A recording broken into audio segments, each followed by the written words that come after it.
നിസ്കാരത്തിൽ നമ്മൾ കഴിയുന്നിടത്തോളം എന്ത് വേണം? അള്ളാഹ്ക്കുള്ള ഈ ദിക്ർ ഉണ്ടാകണം എന്നുള്ളതാണ്. മൊത്തത്തിൽ നമ്മൾ നിസ്കാരത്തിന് പുറത്തായാലും നിസ്കാരത്തിലായാലും അള്ളാഹ്ക്കുള്ള ദിക്ർ അല്ലേ, അതിന് വേണ്ടിയിട്ടാണ് എന്ത് ചെയ്യണം? നമ്മൾ നിസ്കരിക്കണം. അള്ളാഹിനെ മറക്കാൻ പാടുള്ളതല്ല. അള്ളാഹ്ക്കുള്ള ദിക്ർ തദക്കുർ, അള്ളാഹിനെ കുറിച്ചുള്ള ഓർമ്മ നമുക്ക് നിലനിർത്തണം.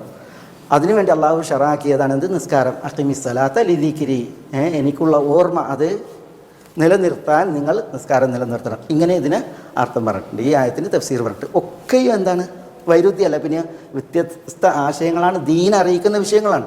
അതുകൊണ്ട് തഫ്സീറിൽ ഈ അഖിമിസ്സലാത്ത ലിദിക്രി എന്നതിന് ഈ തഫ്സീറുകളൊക്കെയും പറഞ്ഞു കാണാൻ സാധിക്കും, അതിനുള്ള തെളിവുകളും പറഞ്ഞു കാണാൻ സാധിക്കും.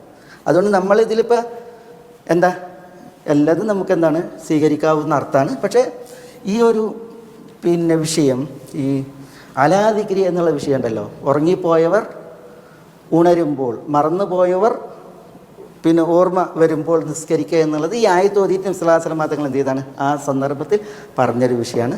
അതിവിടെ പ്രത്യേകം പരിഗണനീയമാണ് എന്നുള്ളതാണ്. തയ്യിബ്.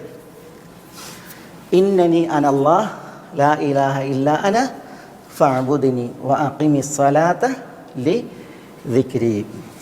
ഇഖ്താറ എന്ന് പറഞ്ഞാൽ ഇസ്തഫ യസ്തഫി, അന്നബിയുൽ മുസ്തഫ അന്നബിയുൽ മുഖ്താർ ഒക്കെ ഇതാണ്. നബിയുൽ മുസ്തഫ എന്ന് പറഞ്ഞിട്ടുണ്ടെങ്കിൽ അള്ളാഹു സുബ്ഹാനഹു വ തആല പ്രത്യേകം തിരഞ്ഞെടുത്തത് എന്ന അർത്ഥത്തിലാണ്. നബിയുൽ മുസ്തഫ നബിയുൽ മുഖ്താർ എന്ന് പറയുന്നത്. ഇഖ്താറും ഇസ്തഫയും ഒരേ അർത്ഥത്തിലാണ്.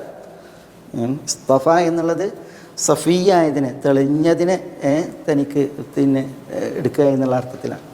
രണ്ടും ഒരേ അർത്ഥത്തിൽ തന്നെയാണ്. കാരണം ഈ ആയത്ത് അനഖ്തർതുക എന്നുള്ളതിന് അല്ലാഹു സുബ്ഹാനഹു വ തആല വേറൊരു ആയത്തിൽ പറഞ്ഞത് ഇസ്തഫൈതുക ലിനഫ്സി എന്നാണ്. ഇസ്തഫൈതു